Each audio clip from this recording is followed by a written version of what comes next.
Bonjour à tous, bienvenue. C'est moi qui ai la charge de vous accueillir ce matin. Soyez donc les bienvenus ici. J'espère que votre semaine a été agréable. Si ce n'est pas le cas, j'espère que vous avez su la remettre dans les mains de Dieu. Amen. Et ce matin, j'aimerais vous encourager en vous posant une question. Avez-vous ou avons-nous basé notre vie sur le roc? Amen. C'est toujours le moment en début d'année de se poser des questions, de se reposer des questions, de remettre, on va dire, l'ouvrage sur le plan de travail et de se poser effectivement ce genre de questions. J'ai choisi pour vous encourager une suite de versets. Les premiers, c'est dans Matthieu, dans le livre de Matthieu, au chapitre 8, versets 23 à 27. On va y parler de barque, on va y parler de confiance. Pour ceux qui l'ont, Matthieu 8, versets 23 à 27. Je vous le lis. Il monta dans la barque et ses disciples le suivirent. Et voici, il s'éleva sur la mer une si grande tempête que la barque était couverte par les flots. Et lui, il dormait. Les disciples s'étant approchés le réveillèrent et dirent « Seigneur, sauve-nous, nous périssons !» Il leur dit « Pourquoi avez-vous peur, gens de peu de foi ?» Alors il se leva, menaça les vents de la mer, et il y eut un grand calme. Ces hommes furent saisis d'étonnement. « Quel est celui-ci, disait-il, à qui obéissent les vents et la mer ?» Amen. Quelquefois dans les circonstances, on sait, même le dimanche, on se dit on est chrétien, on choisit Jésus-Christ, même dans nos échanges, en famille ou quoi, on peut être surpris de se confesser chrétien, et que dans les moments un peu difficiles, on a du mal à voir Dieu. On a du mal à demander à Dieu, dire mais qu'est-ce qui se passe? Je suis dans la barque et tout bouge et que va-t-il advenir de moi? Amen. Et c'est pour ça que ce matin, je vous demandais, est-ce qu'on est sûr d'avoir bâti vraiment sur le roc et d'avoir les bons réflexes? Effectivement, c'est ce qui se passe là. Ils sont un peu étonnés, mais ils ne devraient pas être étonnés. Amen. Des fois, quand on demande à Dieu d'intervenir et qu'il intervient, on est étonné. Mais normalement, on ne devrait pas l'être. Amen. Si on a basé notre confiance sur lui, si on a admis que ce n'est plus nous qui vivions, mais c'est lui qui vit en nous, on ne devrait pas être surpris de ce qu'il fait. Amen. La deuxième suite de versets, pour vous encourager, elle est dans Matthieu toujours, au chapitre précédent. Matthieu 7, versets 24 à 29. C'est un encouragement typique. Matthieu 7, chapitre 7, et versets 24 à 29. C'est pourquoi quiconque entend ces paroles que je dis et les met en pratique sera semblable à un homme prudent qui bâtit sa maison sur le roc. La pluie est tombée, les torrents sont venus, les vents ont soufflé et se sont jetés contre cette maison. Mais elle n'est point tombée, parce qu'elle était fondée sur le roc. Mais quiconque entend ces paroles que je dis et ne les met pas en pratique sera semblable à un homme insensé qui a bâti sa maison sur le sable. La pluie est tombée, les torrents sont venus, les vents ont soufflé et ont bâti cette maison. Elle est tombée et sa ruine a été grande. Après que Jésus eut achevé ses discours, la foule fut frappée de sa doctrine, car il enseignait comme ayant autorité et non pas comme leurs scribes. Amen. On apprend deux choses. Premièrement, qu'il va falloir construire sur le roc, pour une raison simple. C'est que dès lors que l'on confesse Christ, nos vies vont assez rapidement devenir compliquées. Souvent, effectivement, il est synonyme de paix, il est synonyme de grâce. Mais les circonstances qui nous entourent, elles ne le sont pas toujours. Il nous est dit aussi que les choses ne vont pas être d'un grand calme, qu'il s'agisse de l'exemple de la barque ou qu'il s'agisse de l'exemple de cette maison. Les pluies sont venues, les torrents ont frappé cette maison. On ne sera donc pas épargné. Souvent, quand on s'en remet à Christ, on pense qu'on va être épargné. Épargné par les circonstances, épargné par nos familles, épargné par les problèmes en règle générale. Et ce n'est pas le cas. Amen. Est-ce qu'on est prêt à ça? Amen. Est-ce qu'on a vraiment basé sur le roc? Parce que c'est la seule façon qu'on aura, effectivement, d'être sûr que nous sommes avec Christ, c'est de l'avoir pris comme une pierre angulaire pour notre vie, d'avoir construit notre vie sur Christ. C'est la seule façon de résister aux torrents, c'est la seule façon de résister aux problèmes, c'est la seule façon de résister aux circonstances. Vous savez, ces moments un peu flous où on aimerait croire mais on ne voit pas. On est obligé de se baser sur ce qu'on croit et pas sur ce qu'on voit. Ces moments un petit peu de découragement où ça va pas. Alors effectivement, on revient, on se remet à genoux, on ouvre la Bible et puis on commence à méditer. Tous ces moments de découragement où on ne voit pas forcément que les choses sont bien pour nous. On peut être accablé par les problèmes, par les dettes, par les soucis, par les mauvaises nouvelles aussi. Vous savez, ces mauvaises nouvelles qui quelquefois viennent nous parasiter. parasiter nos journées aussi? Est-ce qu'on a suffisamment confiance en Christ pour lui confier nos vies encore une fois? Est-ce qu'on a suffisamment confiance en Christ pour bâtir nos vies sur lui, sur son sacrifice et sur le fait que c'est lui qui pourvoit? Amen. La vraie question, et je voulais la poser en préambule, mais j'ai préféré le faire à la fin, c'est qui est Jésus pour nous? Amen. En ce début d'année, c'est intéressant de se poser la question. Qui est Jésus pour nous? Est-ce que c'est un costume du dimanche? Est-ce que c'est quelqu'un qui vient, un artiste d'intérieur, quelqu'un qui vient décorer, qui fait les choses beaucoup plus belles, qui rajoute des couleurs là où il n'y en a pas, du rangement là où il n'y en a pas?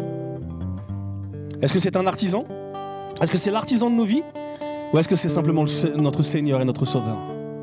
Celui par qui tout arrive. Celui qui sait ranger les pièces bien mieux que nous, en tout cas bien mieux que moi, qui a un petit peu de mal avec le rangement. Tout ça pour vous dire que ce matin, je suis là pour vous encourager à vous dire ces choses-là, dans le sens où on n'a jamais fini d'apprendre avec Christ. Encore faut-il le prendre au sérieux dans ce qu'il veut faire, dans la position que nous avons en Christ, dans le fait effectivement de méditer sa parole, pas simplement pour faire de nous des dictionnaires ou des livres, mais simplement pour faire des disciples, simplement pour faire de nous des gens qui sont appuyés dans la foi. Amen. Et j'aimerais vous encourager ce matin en vous disant que il a pris nos vies personnelles comme un cas personnel. Amen. Sachons donc lui rendre ce qui lui appartient, et encore plus ce matin dans la louange. Amen. Prions. Seigneur Jésus, je te remets chacun ce matin. Je te remets ce culte naturellement, mais je te remets à chaque chant, chaque interaction les uns avec les autres, chaque parole entre frères et entre sœurs, chaque moment que tu auras choisi d'investir, Père, chaque parole, quelquefois, chaque moment, et que tu puisses vraiment bénir tous ces moments, que tu puisses siéger au milieu de ces moments, que tu puisses nous aider aussi à comprendre encore plus qui tu es au sein de cette louange, au sein du message qui sera apporté ce matin, que tu puisses permettre à chacun de rentrer dans ta présence, de bâtir sur ce roc qui est ton sacrifice, de bâtir sur ce roc qui est le fait de dire que oui, nous croyons en Jésus-Christ. Dans le nom puissant de Jésus, Amen. Amen. Bonjour à tous. J'espère que vous allez bien ce matin. Amen. Est-ce que vous avez envie de vous lever, de louer le Seigneur, de danser? Sentez-vous libre dans sa présence. Il y a une chose pour laquelle on est sûr, c'est son amour. Il y a une chose sur laquelle on peut s'appuyer, c'est sur son amour. Amen. On tape des mains ce matin, on est réveillés. Alléluia. Alléluia,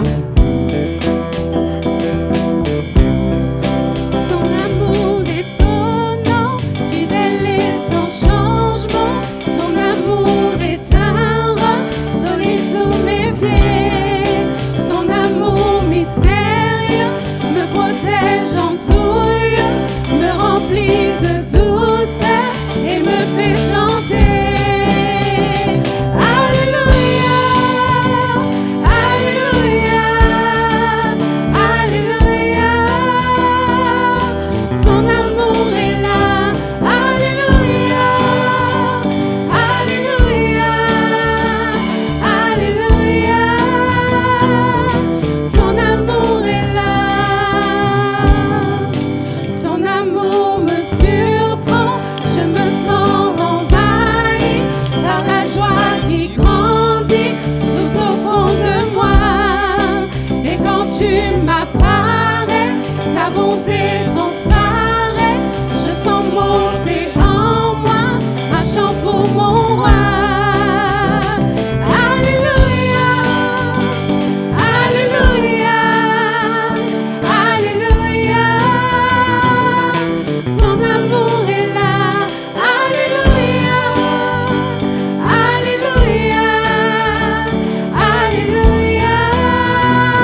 ta bonté transparaît.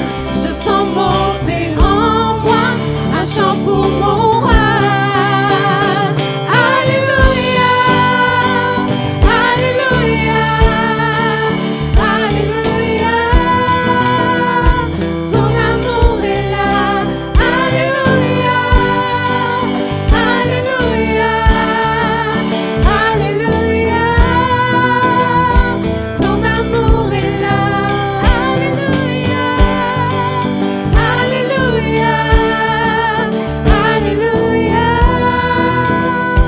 Ton amour est là. Alléluia, Alléluia, Alléluia. Ton amour est là. Est-ce que tu peux regarder ton voisin et lui dire son amour est là? L'amour de Jésus est là. Il est là, il est en moi, il est en toi, il est autour de nous, il est devant, il est derrière. Il est là parce que nous sommes là. Alléluia. S'il n'a pas l'air de le croire, tu le répètes jusqu'à ce qu'il comprenne.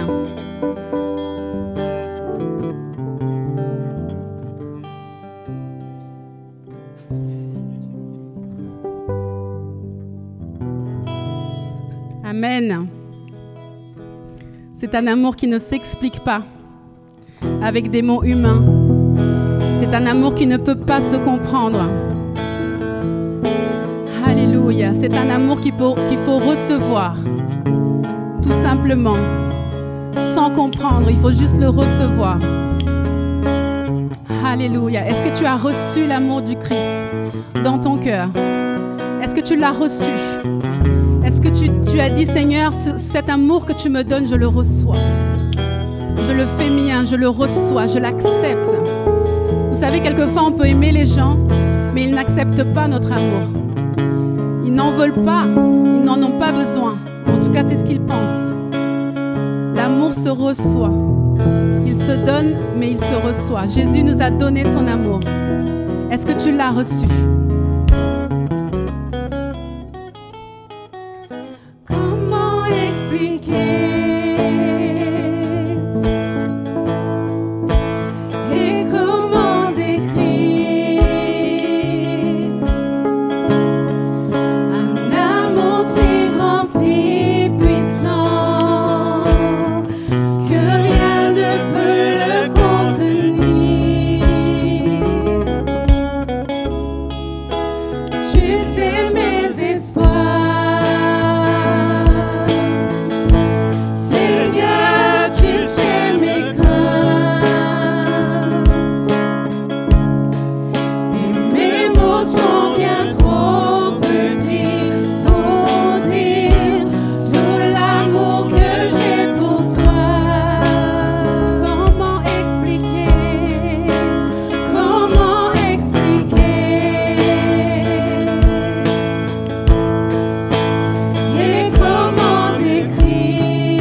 sais nos espoirs.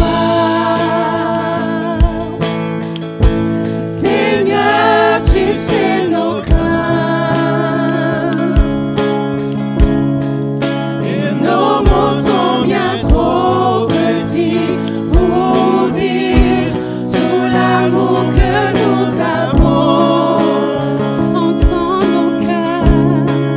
Alors entends nos cœurs, entends nos cœurs, nos esprits qui te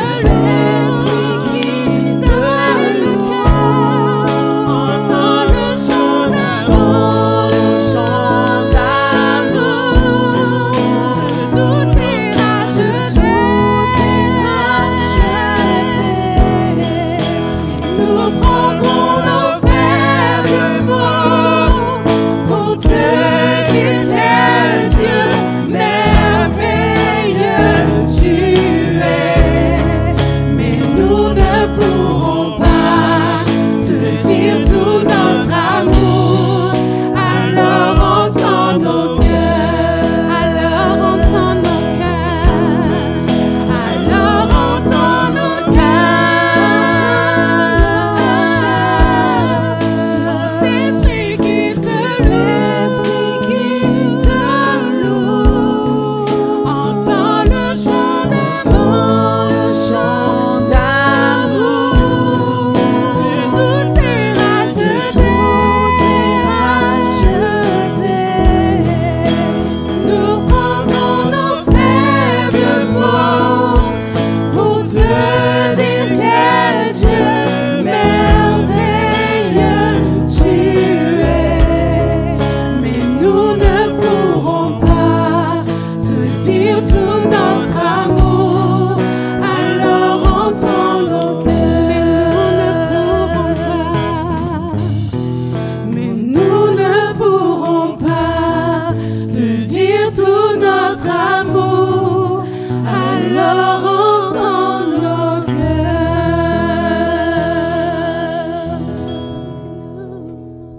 Alléluia. Alléluia. Merci pour ton amour, Seigneur. Soit ton nom, Jésus.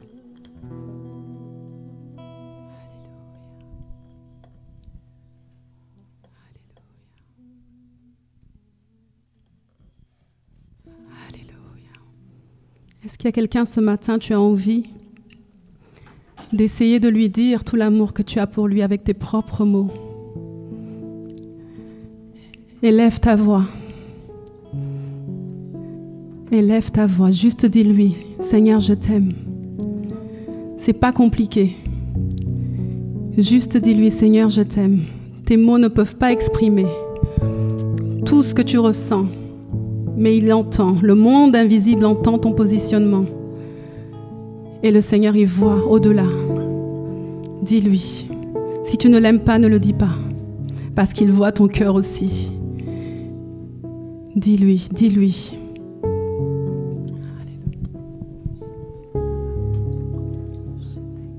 Alléluia, Seigneur, je sais que tu m'aimes. Je te remercie, Seigneur, pour cet amour, Seigneur. Merci pour la fois où tu m'as visité. Seigneur, merci, Seigneur. Malheureusement, moi, je ne peux pas t'aimer autant que toi, tu m'aimes. Je reçois le peu d'amour, Seigneur, que j'ai. Je te dis merci, Seigneur. Merci, merci, merci. Amen.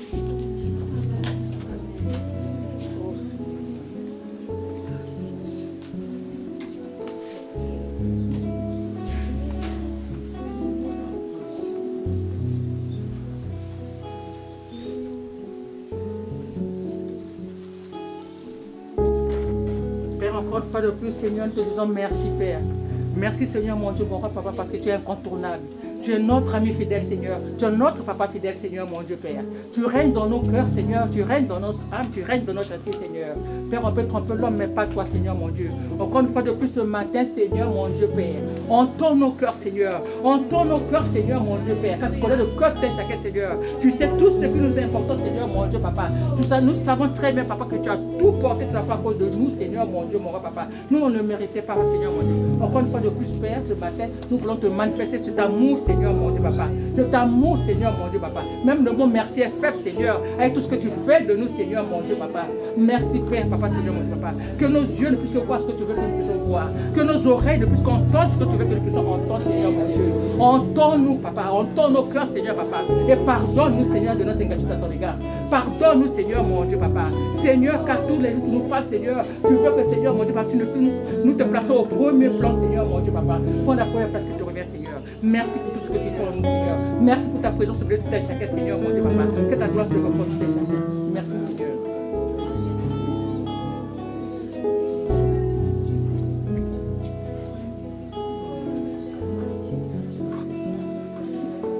Seigneur, merci pour l'amour, Seigneur, que je reçois, Seigneur. Merci. C'est un petit peu ici mal, Seigneur, mais l'amour est grand pour moi, Seigneur. Merci de toute ma vie, Seigneur. Tu m'as béni abondamment, Seigneur. Seigneur, je t'aime de tout mon cœur. Seigneur, je prie que l'amour que nous portons pour toi soit le fait de prions au nom de Jésus. Amen. Seigneur, je veux te dire mon amour, ma reconnaissance aussi et le privilège que je ressens, la bénédiction que je ressens de te connaître. Quelle grâce, quelle merveille, Seigneur. Merci parce que tu nous as créés pour que nous te glorifions. Et il n'y a que dans cette place-là que nous sommes bien, Seigneur. Mais quelle bénédiction on reçoit en retour. Alors sois élevé, sois honoré, sois glorifié, Seigneur mon Dieu. Il n'y en a pas d'autre comme toi, Seigneur. Et je veux t'aimer encore plus, je veux te mettre encore plus au centre, Seigneur. Que tu puisses avoir tout ce que tu mérites dans ma vie, Seigneur. Amen.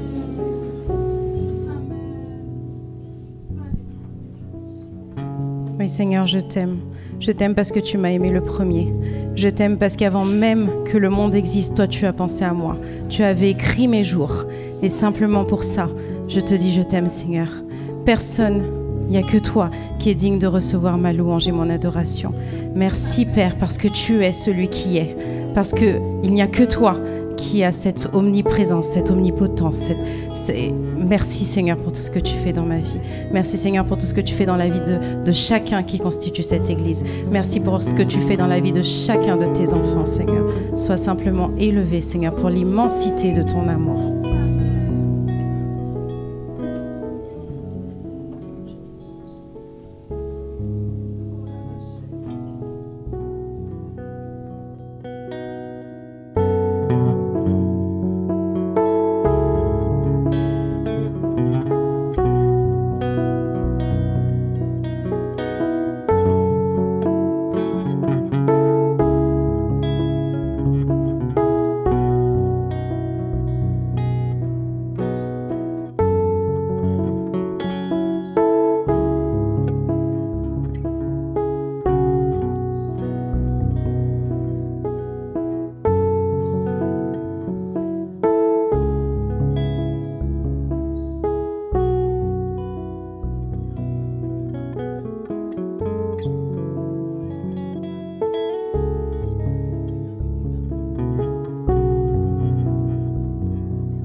L'immensité de ta grandeur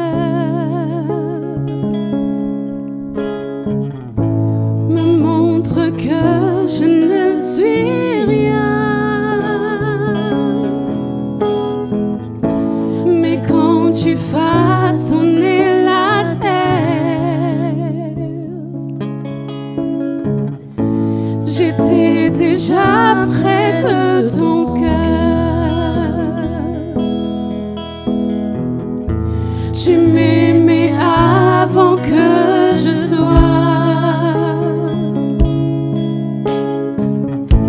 Et pour moi tu as tout donné. Toi seul pouvais me libérer.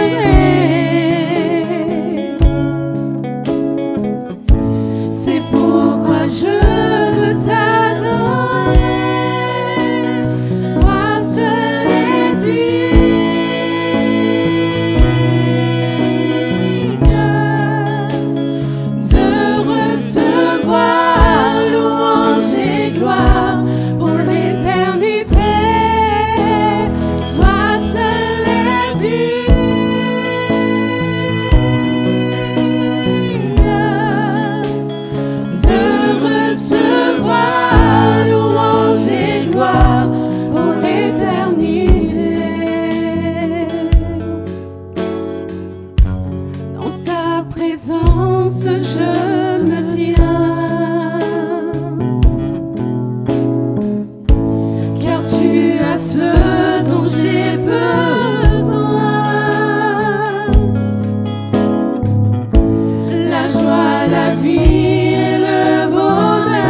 seul est digne, Seigneur.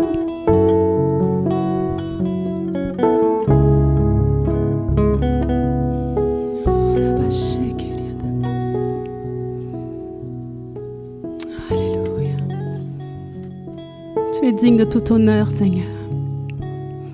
Tu es digne de tout notre amour. Tu es digne de toute gloire, Seigneur. Toi seul es digne. Toi seul es digne, Seigneur. Alléluia.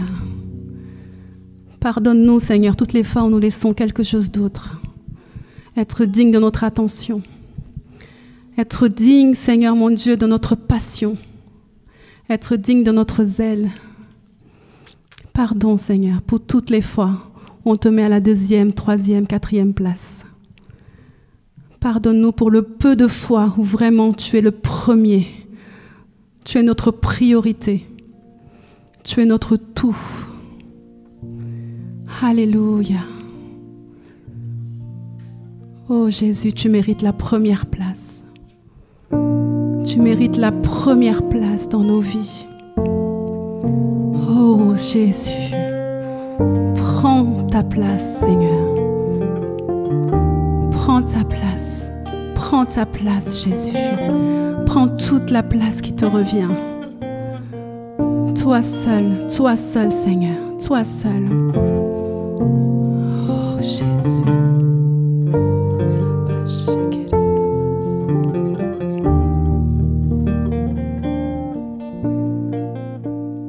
Oh Jésus, mon sauveur, Seigneur, nul n'est comme toi. Jour après jour, je te louerai,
Seigneur, il te dit ce matin, sois certain que les promesses que j'ai faites sur ta vie découlent de mon amour.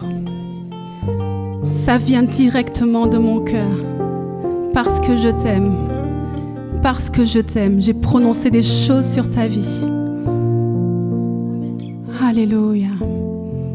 Alléluia. Merci Seigneur. Merci pour tant d'amour Seigneur.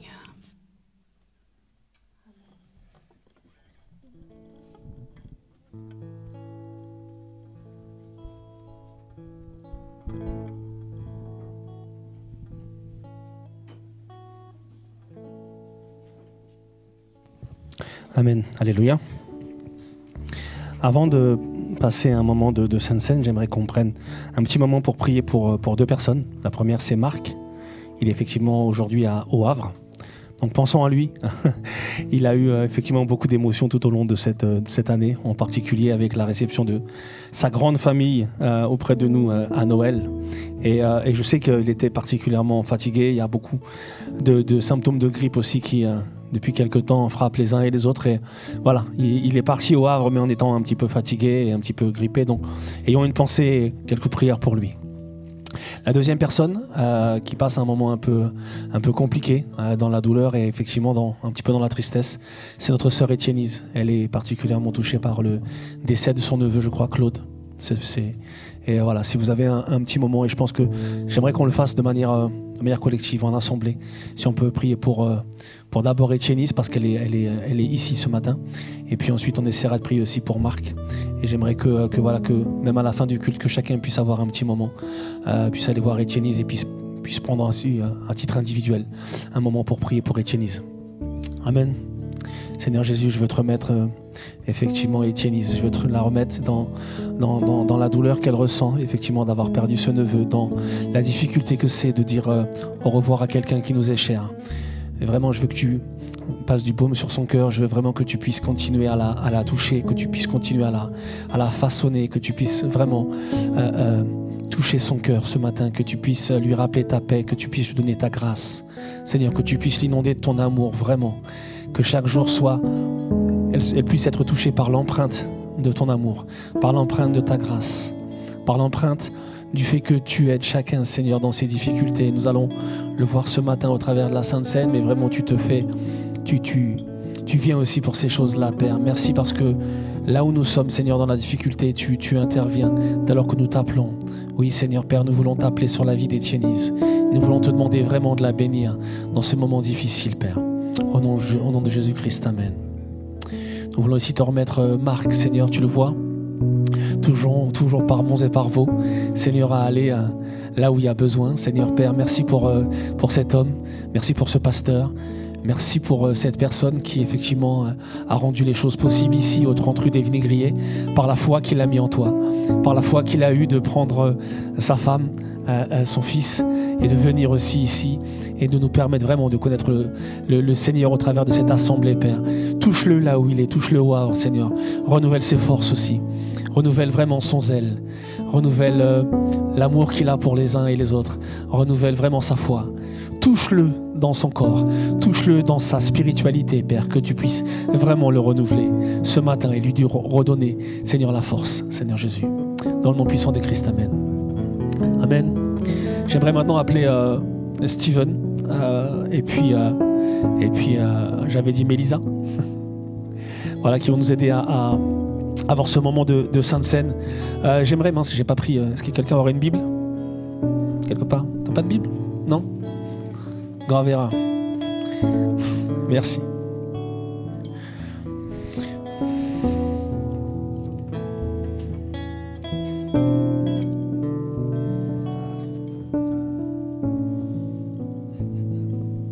Excusez-moi, d'habitude, j'ai l'habitude de la technologie.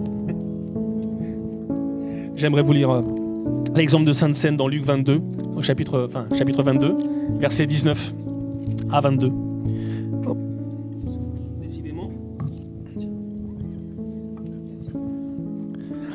Ok. Luc 22, verset 19. Ensuite, il prit du pain, et après avoir rendu grâce, il le romput et leur donna, en disant « Ceci est mon corps qui est donné pour vous. Faites ceci en mémoire de moi. Il prit la coupe et après le souper, il la leur donna en disant, cette coupe est la nouvelle alliance en mon sang qui est répandue sur vous.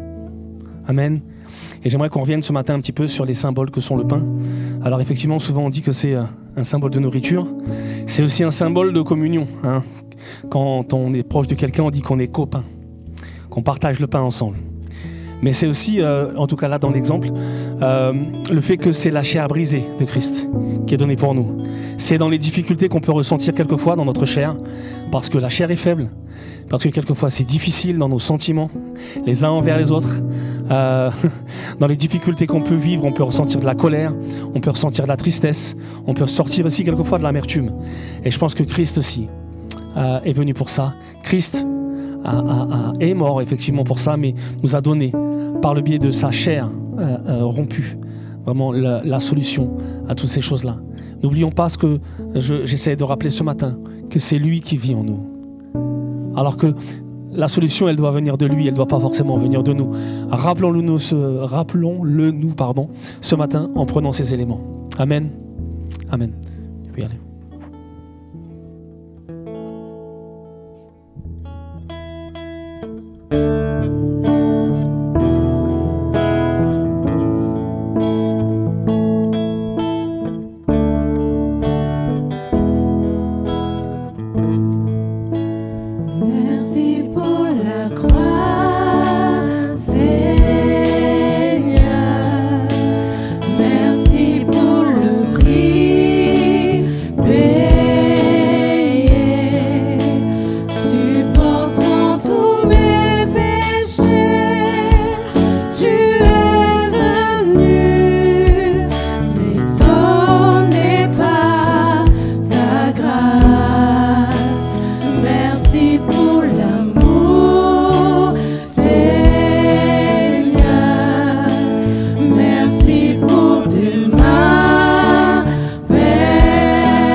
Alléluia.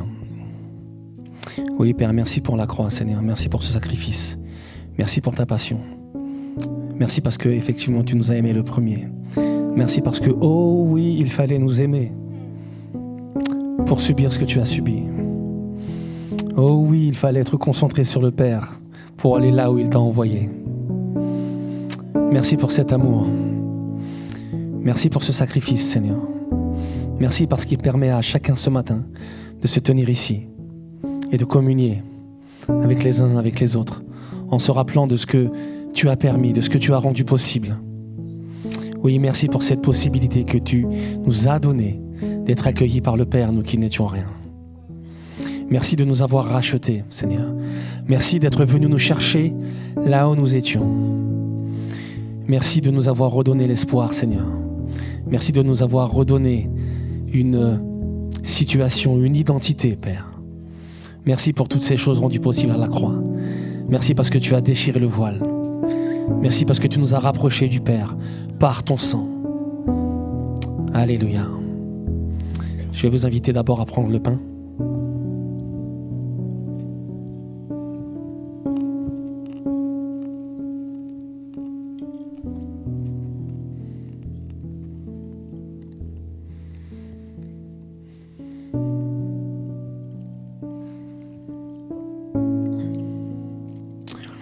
Rappelons-nous du symbole qu'est ce pain.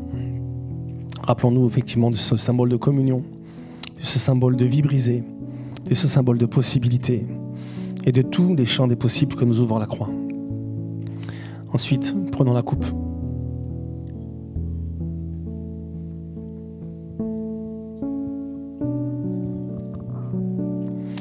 Alléluia, merci pour cette coupe qui symbolise ton sang, qui nous rend la vie, qui nous lave de nos péchés, qui nous permet d'être visibles au travers de ce sang par le Père, nous qui ne sommes que pécheurs, sans ce sacrifice.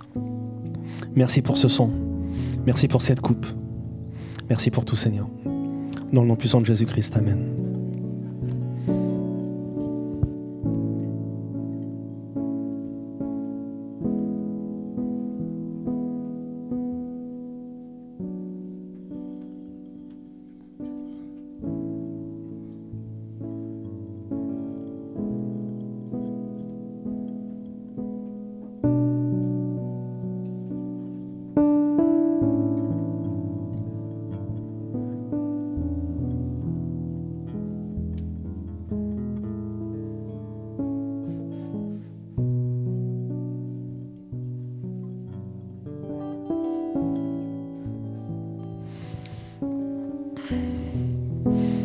C'est bon, toutes les coupes ont été ramassées.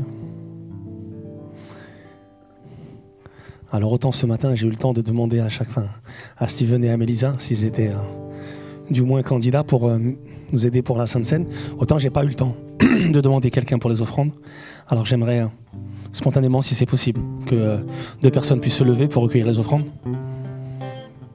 Nos 2 sœurs, qui sont aussi des sœurs, d'ailleurs. Elles sont là-bas, ouais.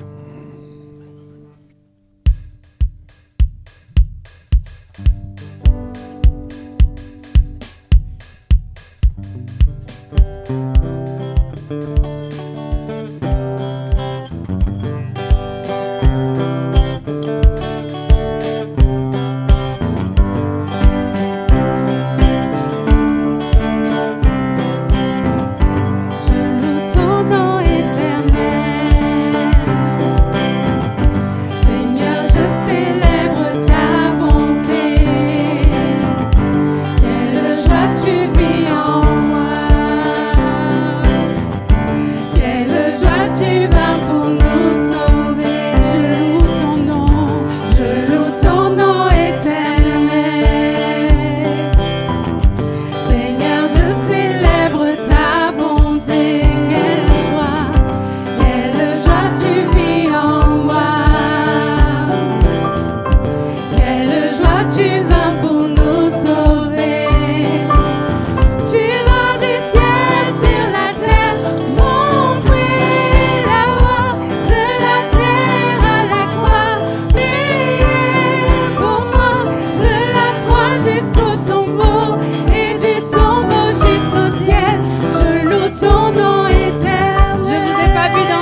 Tu vas du ciel sur la terre, montrer l'amour de la terre à la croix, payer pour moi de la croix jusqu'au tombeau et du tombeau jusqu'au ciel. Je loue ton nom éternel. On va refaire une dernière fois. Tu vas. Tu vas du ciel sur la terre, montrer la voie de la terre à la croix, payer pour moi de la croix jusqu'au tombeau et du tombeau jusqu'au ciel. Je loue ton nom éternel, je loue ton nom éternel, je loue ton nom éternel, je loue ton nom éternel. Amen. L'aînesse ou pas l'aînesse?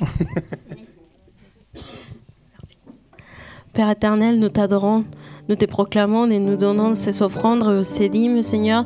C'est un petit peu de tout ce que tu nous as donné. Nous te remercions énormément parce que ici, c'est matériellement, c'est de l'argent, mais tu nous as donné d'autres choses, plein de choses, de personnes dans notre vie. Tu nous as bénis. Merci parce que tu nous as gardés. Je te prie pour chacun de mes frères et sœurs, pour chaque famille qui est ici représentée, que tu pourvoies pour chaque besoin. Que dans les besoins, dans les problèmes, dans la maladie, que tu sois celle qui pourvoit et qui donne la victoire en tout moment. Nous t'adorons et nous voulons te glorifier. Au nom de Jésus, Amen. Merci beaucoup. Comment? Oui, bien sûr. Avant que les enfants regagnent leur classe d'école du dimanche. C'est pas tout de suite, c'est pour après. Ça fait partie des mystères. Donc je disais, avant que nos enfants regagnent leur classe d'école du dimanche, j'aimerais rappeler qu'il y a la réunion des femmes tout à l'heure. Donc il s'agit encore une fois d'un moment de communion, d'un moment de partage. Donc que toutes celles qui peuvent s'y rendre, vraiment, puissent se rendre disponibles. Celles qui ne peuvent pas, eh ben, ok, est-ce que celles qui ne peuvent pas se rendent disponibles aussi? Voilà, c'est 14h30, c'est ça? Non. Tout de suite après le culte. Tout de suite après le culte, ok. Vous partez. D'accord, ok, bon. C'est gentil de se sentir accueilli. En tout cas, de l'être comme ça. Voilà, donc messieurs, on doit quitter. À la fin du culte, vous quittez vite. Voilà, pour que tout le monde se sente accueilli. Je vais inviter maintenant les enfants à regagner leur classe d'école du dimanche. Eh oui, Nala.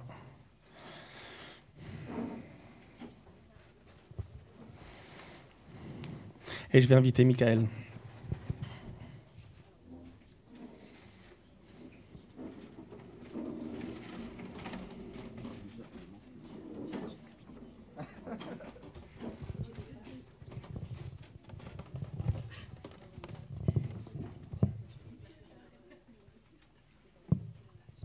Alors ça devrait finir avant 14h30 du coup.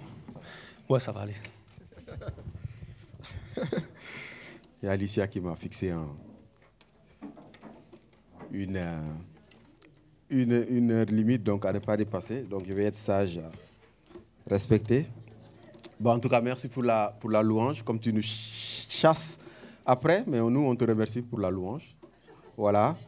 Et d'accord. Mais en tout cas, merci beaucoup en tout cas pour la. Moi, franchement, j'ai été hyper encouragé par la louange de la dernière fois. Ça m'a accueilli durant la semaine. Donc c'était bien. Toutes les chansons m'ont vraiment touché. Donc c'était très très bien. Merci beaucoup. Voilà. Donc alors hier, je me suis levé. Je me dis tiens, qu'est-ce que je vais pouvoir partager aujourd'hui? Après, bon, je dis comme d'habitude, je vais essayer d'être dans la continuité de ce que je fais. J'essaie de voir pour voilà, essayer de poursuivre un peu ce que j'avais commencé un peu, le thème sur lequel on était l'année sur lequel on avait commencé les. Tiens, d'ailleurs, je vois des. Re-bienvenue, Jukurta, parce que je vois que tu es revenu. Ok, ouais, super. Ok, je vois une personne nouvelle. Je sais pas si c'est la première fois que vous venez ici. Non? Ah, désolé. Ouais, désolé. Bon, c'est la première fois. Oui, c'est la première fois. Donc la fille de Ouais, ben, bienvenue. C'est comment? Ouais, super. Bienvenue. Voilà, Qui? Ouais? Tu peux te présenter? Oui? Parce que moi, je connais pas le prénom, donc. Ah ouais, c'est vrai. Désolé, hein. C'est comment? Stéphane? Ok, bienvenue. Ok, ben, bienvenue. Bienvenue, ouais. Et puis, je vois que Thibaut est avec nous. Bienvenue aussi, Thibaut. Voilà. On essaiera de prier pour toi tout à l'heure. Voilà. Ah oui, Grâce, ouais. Grâce, bienvenue, ouais. Ok, bon, en tout cas, sentez-vous à l'aise. Ouais, donc, je disais hier, je me suis dit, tiens, je vais essayer de voir qu'est-ce que je peux partager. Et puis après, j'étais là dans l'après-midi pour le cours de base. Et alors, c'était justement pour remplacer Philippe. Et il y avait tellement de questions. À un moment donné, on m'a posé des questions, je n'avais pas le temps de répondre. Et j'ai dit à Mélissa qui m'a posé la question, ok, c'est pas grave, je ferai le message demain sur ça. Donc voilà, donc du coup, en fait, en rentrant à la maison, je me dis, tiens, ok, j'étais parti de la maison avec une idée. Là, je repars de l'église avec une autre idée. Mais j'ai pu trouver un moyen pour synchroniser les deux. Parce qu'on peut toujours faire des connexions concernant la parole, on peut toujours faire des connexions entre les différents sujets. Okay? Alors, ce qu'on a fait jusqu'ici l'année dernière, les messages étaient centrés sur l'Église. Bon, j'espère que ça a été bénéfique pour vous. Mais en tout cas, l'idée, c'était de parler un peu de l'Église. Alors, on avait vu ce que c'était l'Église, n'est-ce pas? On avait parlé des 2 premières fois où le mot Église apparaît dans les évangiles. Donc, c'est dans l'évangile de Matthieu. On avait vu Matthieu 16, Matthieu 18. Okay? On avait parlé de... Voilà, le point de départ, on va dire. On avait parlé des 2 dimensions de l'Église, n'est-ce pas? Le fait que l'Église est à la fois universelle et locale, si vous vous rappelez bien. Et on avait parlé aussi de comment, en fait, l'Église commençait à se mettre en place entre la mort de Jésus, la résurrection, jusqu'à la Pentecôte. Donc, on avait un peu vu... alors, je ne vais pas revenir là-dessus, hein, j'espère que vous avez en tête ce qu'on avait vu. Donc, comment l'Église se mettait en place, ok? Et puis après, on avait un peu vu l'Église en tant que corps. Okay? Donc certains parlent du corps mystique du Christ. Bon, okay. Mais l'Église en tant que corps, parce que ça c'est très important pour voir qu'on est liés les uns des autres. Et que, voilà, mais je vais parler de l'Église en tant que corps pour montrer que Christ qui était la tête avait quand même projeté certains de ses attributs à l'Église.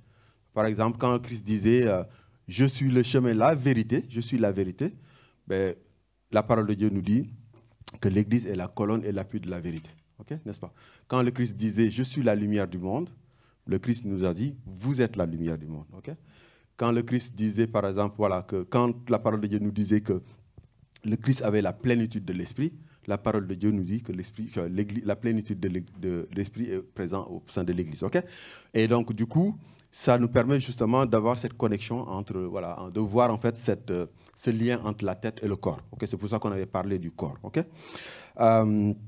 Ensuite, on avait un peu parlé de la manière dont l'Église est organisée. Donc, on avait vu les différentes formes d'organisation d'Église. Okay?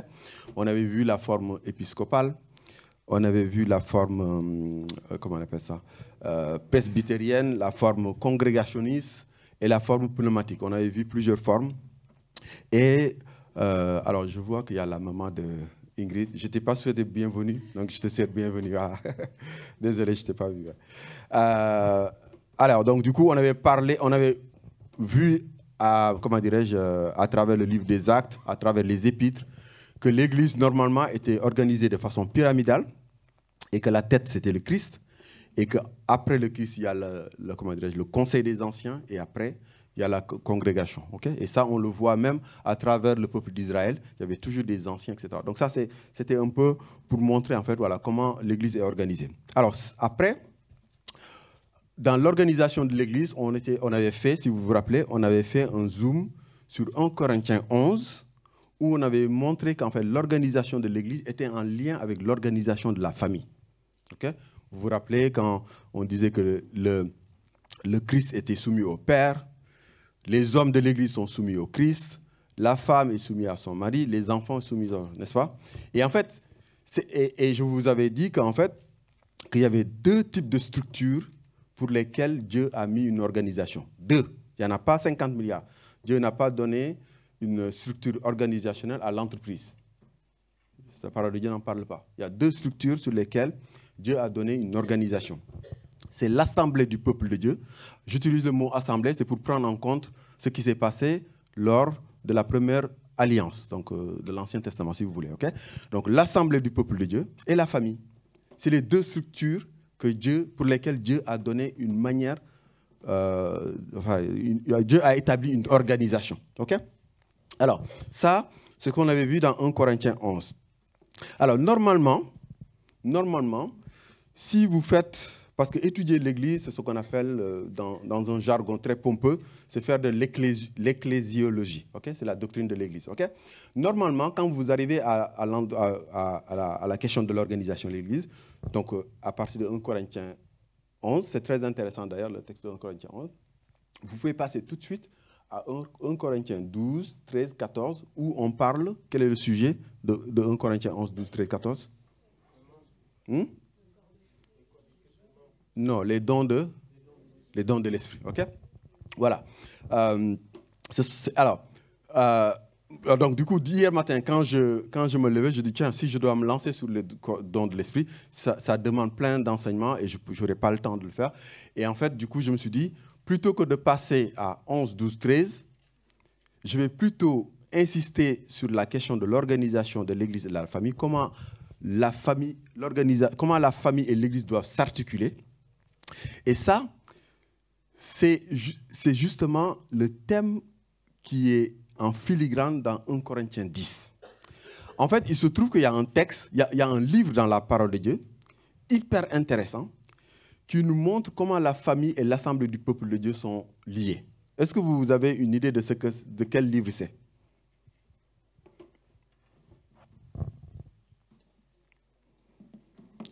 C'est le livre qui est cité dans 1 Corinthiens 10. Ok, vous voulez qu'on lise 1 Corinthiens 10 rapidement? Comme ça, vous allez voir. 1 Corinthiens 10, ok? Je vais juste lire quelques versets pour ne pas...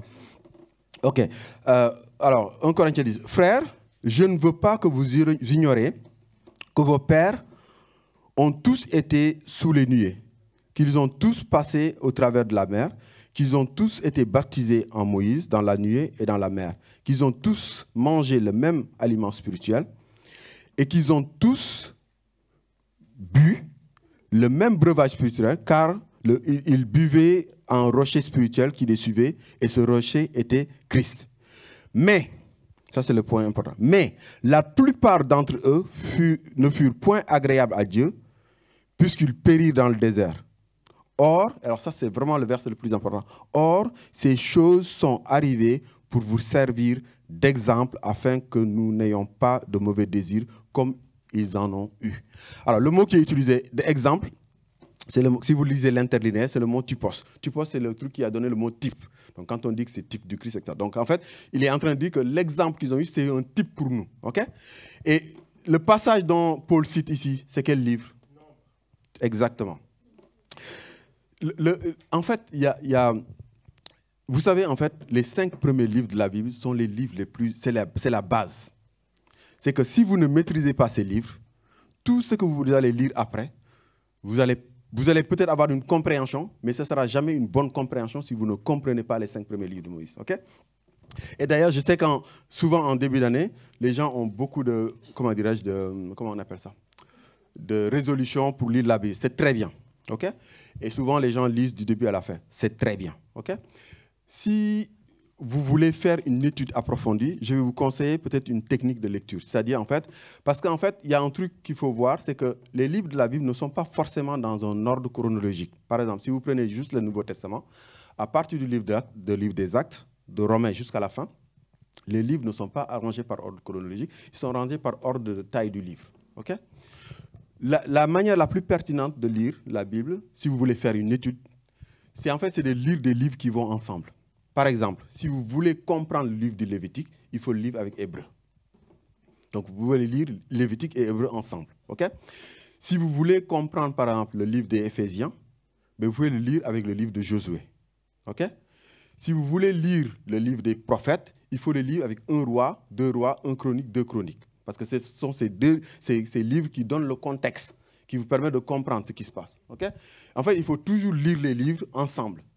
Si vous voulez, par exemple, lire justement 1 Corinthiens, parce que 1 Corinthiens, il écrit à l'église de Corinthe. L'église de Corinthe, c'était une église très bizarre, parce qu'il se passait des choses extrêmement bizarres. Si vous voulez vraiment comprendre ce livre-là, il faut le lire avec Nombre. OK?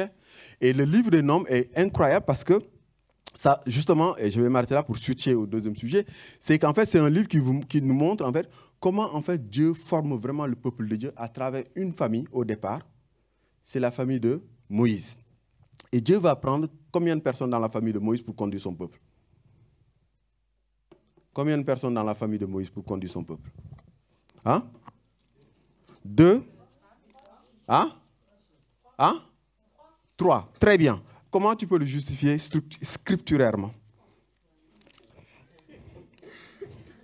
Non, mais en fait, souvent je fais ça exprès. C'est-à-dire, en fait, il faut pas, en fait, il faut tout. S'agissant de la parole de Dieu, il faut toujours que vous arriviez à justifier ce que vous dites à partir de la parole. Parce que sinon, vous allez juste donner votre point de vue. Et c'est ce que j'essaie toujours d'attirer votre attention. Ne donnez jamais votre point de vue. Parce que votre point de vue, bon, il peut être intéressant, mais ce n'est pas l'essentiel. Ce qui est important, c'est toujours de revenir à la parole de Dieu. Juste pour vous montrer, on va aller lire le livre de Michée, je crois. Michée 6. Michée 6, j'ai du mal à le trouver. Michée 6, c'est après Jonas, Michée. Hein? Okay. Michée 6, ok? Michée 6, ok? Alors, Michée 6, verset 4. Vous y êtes? Ok, Michée 6, verset 4, c'est écrit. Car, donc c'est l'Éternel qui parle. Car je t'ai fait monter du pays d'Égypte, je t'ai délivré de la maison de servitude, et j'ai envoyé devant toi Moïse, Aaron et Marie. OK? Donc Marie est dedans. Il ne faut pas l'oublier parce qu'effectivement, Moïse c'est évident, Aaron c'est évident, mais Marie est dedans. OK? Et Marie, elle avait une statue particulière, on disait que c'était une prophétesse. OK? Alors ça, vous pouvez le lire dans Exode. Je ne vais pas le lire pour gagner du temps. OK? Vous pouvez le lire dans Exode. Quand ils sont sortis d'Égypte, après, en fait, elle a conduit une louange. Et d'ailleurs, il y a un truc qui est vraiment hyper important à avoir, bon, en tout cas pour ceux qui font la louange, quand vous étudiez la doctrine de la louange.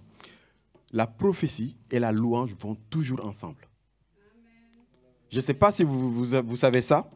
Prophétie et louange, ça va toujours ensemble. OK? Juste pour vous donner quelques exemples évidents. David, il n'y a pas plus grand prophète que lui. Et pourtant, quand il écrit les psaumes, on parle toujours des instruments de musique qu'il utilise. OK? Des instruments. Par exemple, Ézéchiel. Si on lit par exemple Ézéchiel, je crois, Ézéchiel 33, juste pour vous montrer, comme ça vous allez voir. Il y en a plein. Hein. Ça mérite des études bibliques. Ézéchiel 33, je crois. C'est juste pour vous montrer un exemple. Ézéchiel 33. OK? Et d'ailleurs, Marie, dans Exode, quand on parle de prophétesse, on montre tout de suite qu'elle était rentrée dans la louange. OK? Alors, Ézéchiel 33, je vais... Ézéchiel 33, ok? Ézéchiel 33, verset 32, ok? Alors, écoutez bien ce verset, très intéressant. Voici, tu es pour eux comme un chanteur agréable. Ézéchiel, donc Ézéchiel est prophète, donc on sait qu'il est prophète, ok? Voici, tu es pour eux comme un chanteur agréable, possédant une belle voix et habile dans la musique, ok? Musique et prophétie vont toujours ensemble, ok? Et c'est pour ça que, parce qu'en fait, une fois, on m'a posé la question, parce que comme je disais, en fait, une femme pasteur, ce n'est pas biblique. Et on m'a posé la question, mais qu'est-ce que tu penses de la louange? J'ai dit, ah non, il n'y a pas de problème. La louange, il n'y a pas de problème, parce que la louange, on la voit à travers la parole de Dieu. C'est lié à la prophétie, il y a des prophètes, donc il n'y a pas de souci là-dessus. Okay? Voilà. Donc ça, c'était juste pour... Et donc, du coup, ce qui est intéressant, donc on voit que Dieu va utiliser cette famille, ok? Et il va commencer à façonner son peuple, ok? Et on va voir justement, ce qui est intéressant dans le livre de Nombres, vous allez voir en fait les tensions qu'il peut avoir à l'intérieur de la famille, les tensions qu'il peut avoir à l'intérieur du peuple de Dieu. Par exemple, si vous vous rappelez, Marie avait une fois avec Aaron, par jalousie, dit des choses négatives sur Moïse. Et qu'est-ce que Dieu a fait? Dieu a frappé Marie de lèpre. Et d'ailleurs, tu vois, ce passage-là, quand on le lit, on se dit, mais tiens, et pourtant, ils étaient deux. Dieu a juste frappé Marie de lèpre. Donc ça, ça peut aussi faire l'objet d'une étude assez approfondie.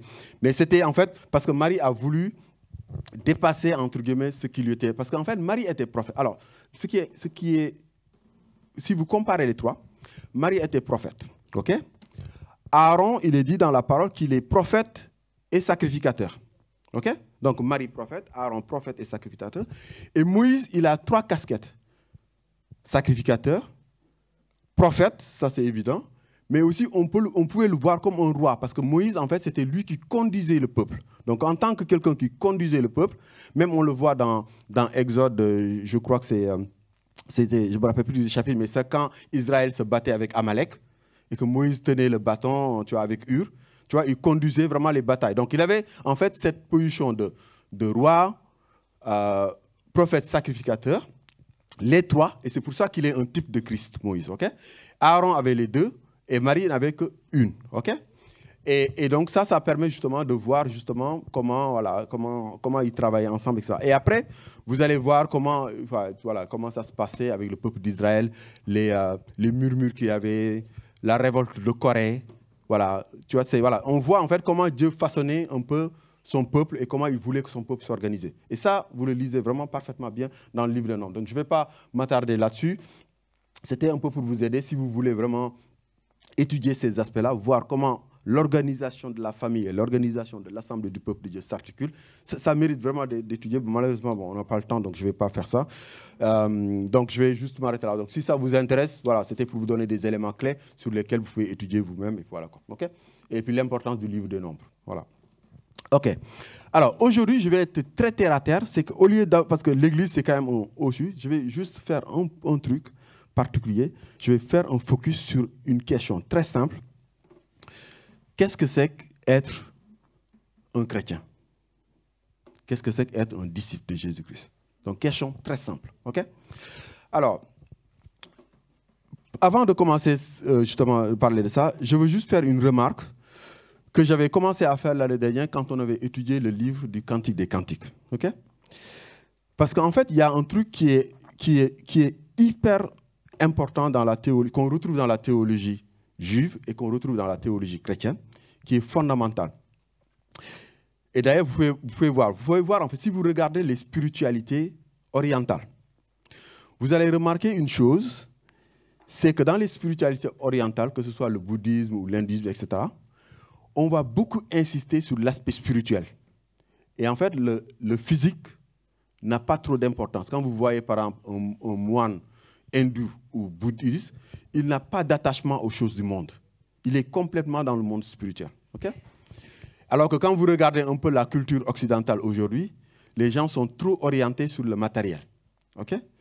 Et en fait, dans les deux mondes, vous allez voir que les gens ne sont pas satisfaits. Pourquoi? Parce que simplement, en fait, l'individu est à la fois spirituel et physique. Okay? Et c'est ça, en fait, la vraie réponse, elle est donnée par ce qui se passe en Israël, parce qu'Israël a reçu la révélation du vrai Dieu. Et c'est très important de savoir qu'en fait, dans la théologie juive ou dans la théologie chrétienne, il ne faut jamais séparer le physique du spirituel. Okay? Et c'est pour ça que justement, quand vous lisez par exemple dans la philosophie platonicienne, par exemple, et ça vous le retrouvez chez les Grecs, le monde physique n'a pas d'importance. C'est le monde spirituel. Alors, bien entendu, ça, c'est dans la philosophie platonicienne, mais quand vous allez dans la philosophie épicurienne, ben là, c'est l'autre tendance, c'est plutôt physique. Et c'est pour ça que les Grecs, il y a deux mondes chez les Grecs. Il y en a ceux qui sont attirés par l'aspect spirituel et ceux qui sont attirés par l'aspect physique. Et c'est pour ça qu'on retrouve chez les Grecs, justement, tout ce qui concerne le sport. Tu vois? Parce que c'est avec eux qu'on a les Jeux olympiques. Donc, Olympe, ça renvoie toujours à l'Olympe, les dieux. Donc, c'était quelque chose d'important. Parce qu'en fait, ils avaient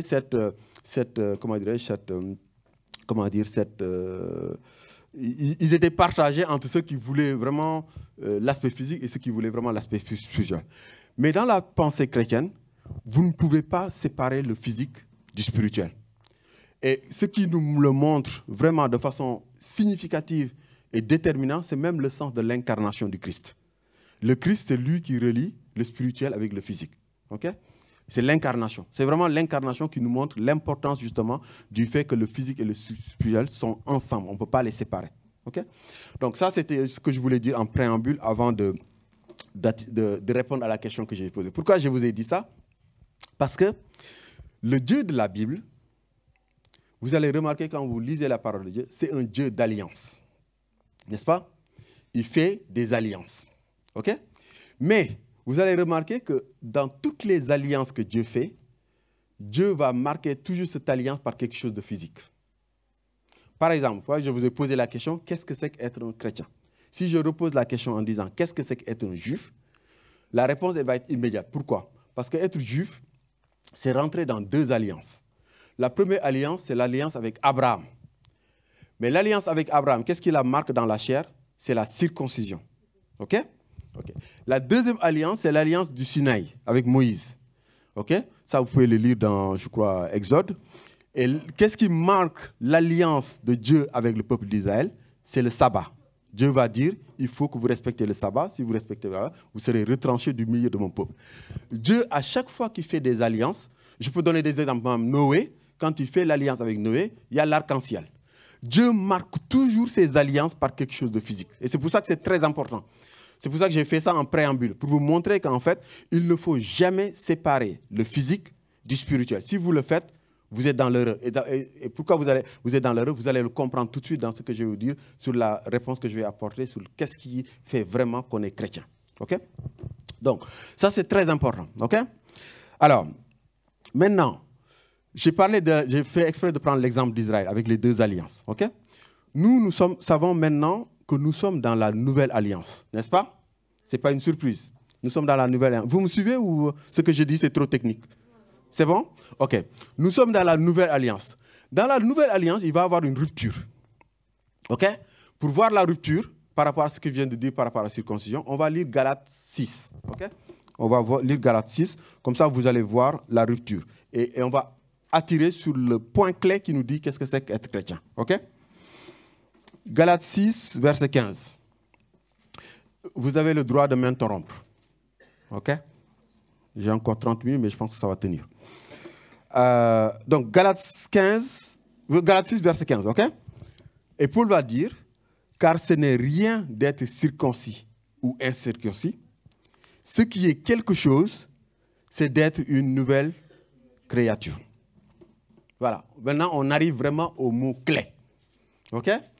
Alors, je ne vais pas lire le passage parce qu'en fait, on peut se dire, mais est-ce que Paul, il ne fait pas une innovation par rapport à l'ancienne alliance?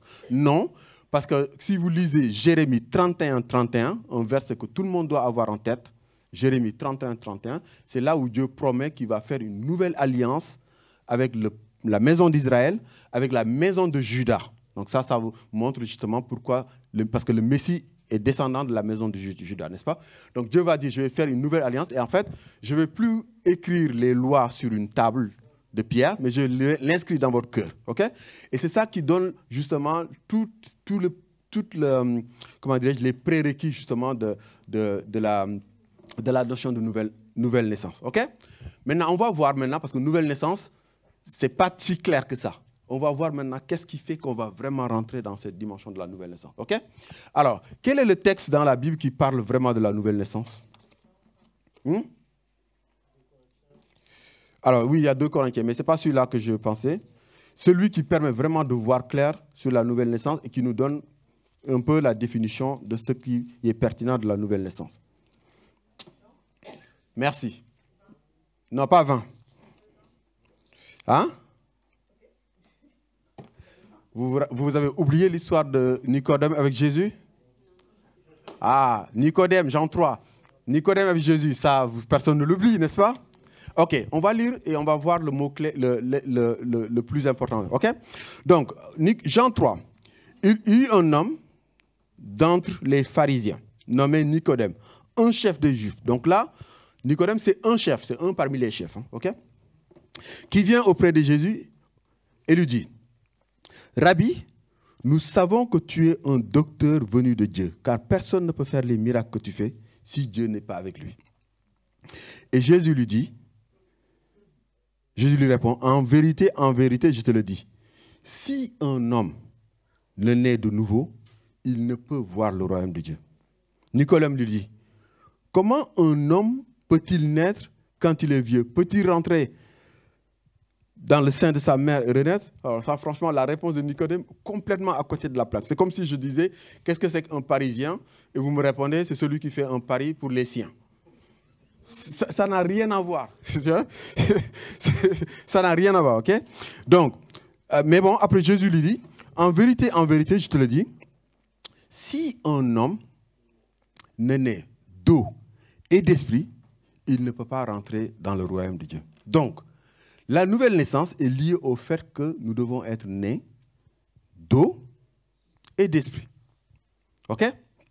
Maintenant, toute la question, c'est qu'est-ce que ça signifie être né d'eau et d'esprit? C'est ça la question. Voilà. Qu'est-ce que ça signifie être né d'eau et d'esprit? Et c'est là où je veux revenir sur ce que je vous expliquais tout à l'heure, le fait de ne pas négliger l'aspect physique. Parce que Jésus est un très grand enseignant. Quand il parle de la nouvelle naissance en faisant parallèle avec quelque part la naissance physique, en fait, il nous montre quelque chose d'extrêmement profond qu'on va voir. OK?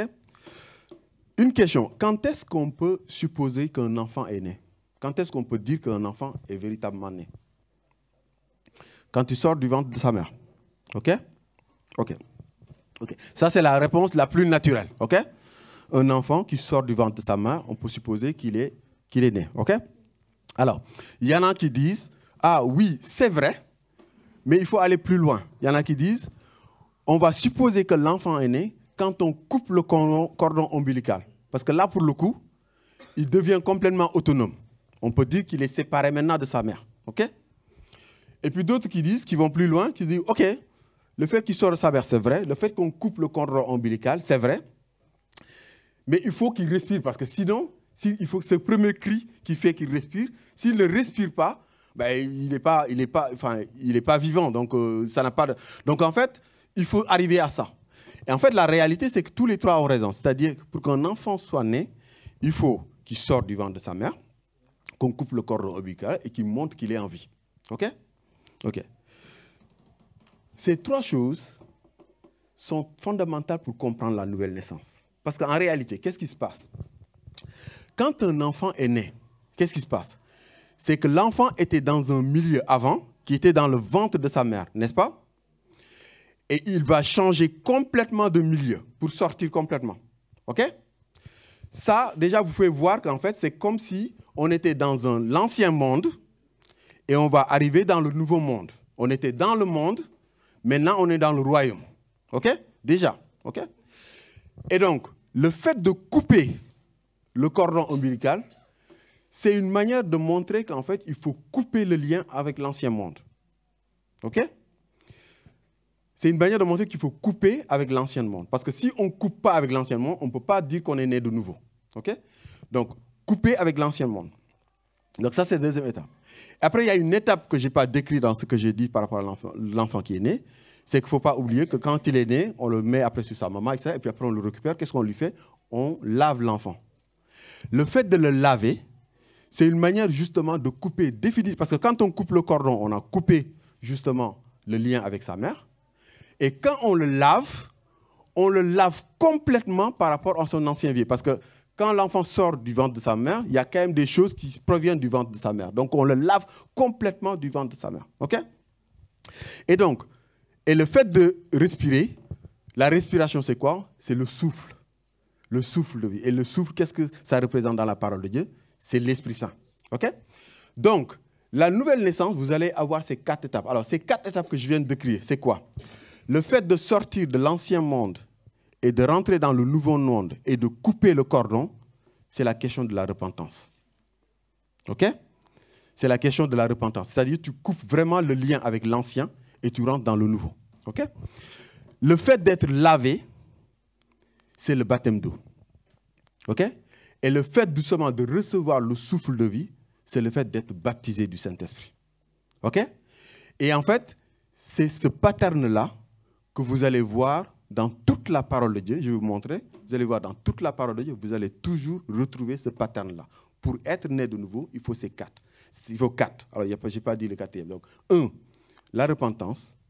2, croire au Seigneur Jésus-Christ. 3, baptême d'eau. Et 4, baptême du Saint-Esprit. Alors, je vous dis ça, je vais vous montrer maintenant que c'est quelque chose qui parcourt tout le Nouveau Testament. Je prends Jean-Baptiste. Il a commencé par dire quoi? Repentez-vous. N'est-ce pas? OK. Il a commencé par dire, il faut croire à celui qui vient après moi. N'est-ce pas? OK. Ensuite, il a fait quoi? Le baptême d'eau. Et il a dit, celui qui vient après moi, c'est celui qui vous baptise du Saint-Esprit. OK. Donc, dans la prédication de Jean, vous allez voir le pattern pour être enfant de Dieu. Vous allez le voir. OK? Je prends maintenant Jésus-Christ. Jésus-Christ va dire quoi?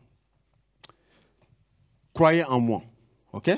Croyez en moi. Jean 14, verset 1. Croyez au Père et croyez en moi. OK? Donc là, Jésus-Christ va commencer son ministère quand vous lisez l'évangile de Marc en disant, repentez-vous. Repentez-vous. Croyez en moi. OK? Jésus-Christ lui-même s'est fait baptiser. OK? Ses disciples se sont fait baptiser. Et il a dit aux disciples, quand vous lisez les premiers chapitres du livre de Actes, d'attendre qu'il va envoyer le Saint-Esprit. N'est-ce pas? Donc, dans l'enseignement de Jésus-Christ, vous allez retrouver les 4 patterns.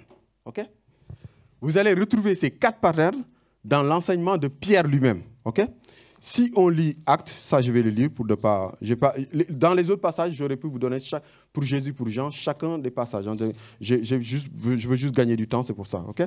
Dans le livre des Actes des Apôtres, chapitre 2, verset 38, Pierre dit, donc après le grand discours de Pierre, les autres lui disent, après avoir entendu ce discours, ils eurent le cœur vivement touché et ils dirent à Pierre et aux apôtres, « Hommes frères, que ferions-nous » Et Pierre va dire quoi? « Repentez-vous, que chacun soit baptisé au nom de Jésus. » Donc, pour être baptisé au nom de Jésus, ça suppose que tu crois en Jésus pour être baptisé. Donc, on voit les 3. OK? Et après, il dit, « À cause du pardon des péchés, donc le baptême, et vous recevrez le don du Saint-Esprit. » OK? Donc, on a vu que Jean est dans ce pattern, Jésus est dans ce pattern, Pierre est dans ce pattern, et Paul est dans ce pattern. Alors, Paul, il n'y a pas un passage qui cite toutes ces 4 en même temps, mais ce que je peux vous montrer, c'est que dans l'Épître aux Hébreux, vous allez retrouver ces 4 patterns. OK? Si vous lisez Hébreux 5, donc on va lire Hébreux 5, juste pour vous montrer. Hébreux 5. OK? Hébreux 5, OK. Si je lis, c'est entre Hébreux 5 et Hébreux 6, hein? OK? Alors, celui qui écrit l'Épître aux Hébreux, en fait, est en train de les bon, je lis à partir du 11, comme ça on voit. Nous avons beaucoup à dire là-dessus. Donc, il a expliqué en fait le tabernacle et ça. Donc, il dit, nous avons beaucoup à dire là-dessus et des choses difficiles à expliquer parce que vous en êtes devenus lents à comprendre. Vous, en effet, qui depuis longtemps devriez être des maîtres, vous avez encore besoin qu'on vous enseigne les principes élémentaires. Donc, tu vois, les 4 étapes, c'est les principes élémentaires. Les principes élémentaires des oracles de Dieu. Vous en êtes venus à avoir besoin du lait. Donc, c'est parce que celui qui naît de nouveau, celui qui vient de naître de Dieu, il a besoin de lait. Il n'a pas besoin de nourriture solide. OK? Or, quiconque en est au lait n'a pas l'expérience de la parole de justice, car il est enfant. Mais la nourriture solide est pour les hommes faits, pour ceux dont le jugement est exercé par l'usage à discerner ce qui est bien de ce qui est mal. Et maintenant, le verset. C'est pourquoi, laissant les éléments de la parole de Christ, tendons à ce qui est parfait sans poser de nouveau le fondement. Mais le fondement, c'est quoi? Renoncement aux œuvres mortes, donc ça c'est la repentance, de la foi en Dieu, donc la foi que je viens de dire, de la doctrine des baptêmes et de l'imposition des mains. OK? Alors il continue, de la résurrection et du jugement éternel. OK? Alors, là, il parle de la repentance, de la foi, de la doctrine des baptêmes, donc ça peut être les 2 baptêmes, mais l'imposition des mains, c'est parce qu'en fait, quand vous lisez le livre des Actes, à chaque fois qu'ils ont reçu, alors il y a 2 manières dont on voit dans la parole qu'on reçoit le don de l'Esprit. Il y a ce qui s'est passé à la Pentecôte, où l'Esprit est descendu sur eux tous, sans intervention, mais à part cet exemple-là, tous les autres exemples, ils ont toujours reçu le don du Saint-Esprit par l'imposition des mains. Ok? Alors, parce que je vois qu'on me regarde, on va lire, comme ça vous allez voir on va lire dans Acte 8, comme ça vous allez voir, pour vous donner les références. Ok? Donc, Acte 8, 20, ok?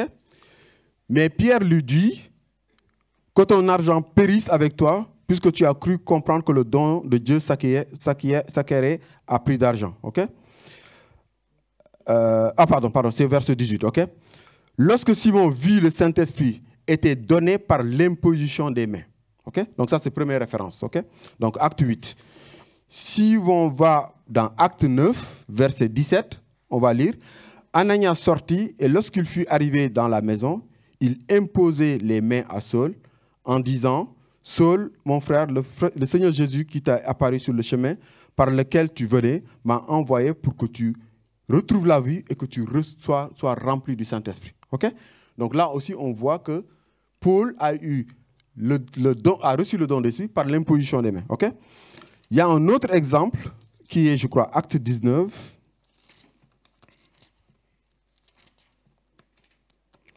Acte 19, verset 6.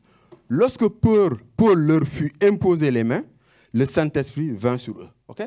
Donc, dans tout le livre des Actes, il y a un exemple où les gens ont reçu le don de l'Esprit sans l'imposition des mains, c'est à la Pentecôte. Sinon, tout le reste, c'est par imposition des mains. Okay? Donc, on voit que dans le livre des Hébreux, on a les 4 patterns. Okay? Alors, comment ces 4 patterns sont liés? Est-ce qu'il y a un ordre? Alors, il y a un ordre dans le sens où la repentance et la foi sont toujours un prérequis pour les 2 autres baptêmes. Okay? Il faut toujours la repentance et la foi. Okay? De toute façon, si on n'a pas la foi, on ne va pas aller se faire baptiser déjà. Okay? En revanche, entre le baptême du Saint-Esprit et le baptême d'eau, il n'y a pas d'ordre. Il y a des exemples. Il y a un exemple, par exemple, si on lit dans Acte 8, où en fait, il y a des exemples où en fait, les gens ont reçu le Saint-Esprit avant d'être baptisés et des exemples où les gens ont reçu le Saint-Esprit après d'être baptisés. Okay? Donc ça, on le retrouve dans le livre des Actes. Vous me suivez là ou pas? Je vous sens un peu... ouais? Vous suivez ou... Non? Ok. Alors... ok. Voilà, si je lis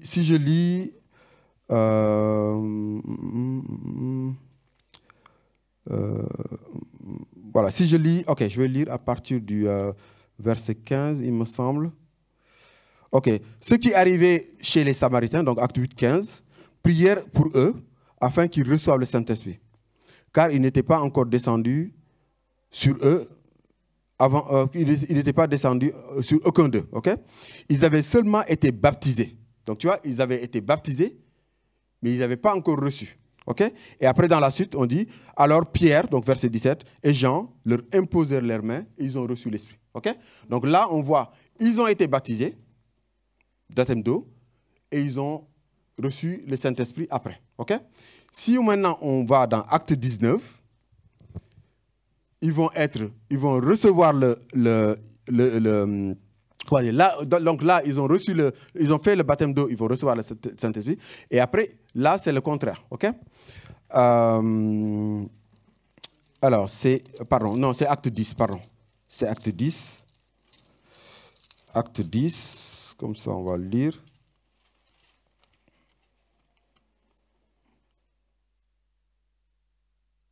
OK. Voilà, 44, ok? Comme Pierre prononçait encore ces mots, le Saint-Esprit descendit sur eux, sur tous ceux qui écoutaient la parole, ok? Tous les fidèles circoncis qui étaient venus avec Pierre furent étonnés de ce que le don de l'Esprit était aussi répandu sur les païens, car ils les entendèrent parler en langue et glorifier Dieu. Alors Pierre dit, peut-on refuser l'eau du baptême à ceux qui ont reçu le Saint-Esprit. Okay? Donc, en fait, l'ordre des 4, c'est qu'il faut naturellement la repentance et le fait de croire en Jésus. Mais par contre, pour le baptême, vous pouvez être baptisé du Saint-Esprit après votre baptême d'eau, ou vous pouvez recevoir le baptême du Saint-Esprit avant d'être baptisé d'eau. Okay? Donc les deux exemples sont visibles dans la parole. Okay? Mais les quatre sont nécessaires. C'est les quatre regroupés qui font que véritablement, on peut dire que vous êtes né de nouveau. Alors, juste un petit détail qu'il faut avoir en tête. Le baptême d'eau dont on parle ici, sur les 4 éléments, n'a rien à voir avec le baptême de Jean.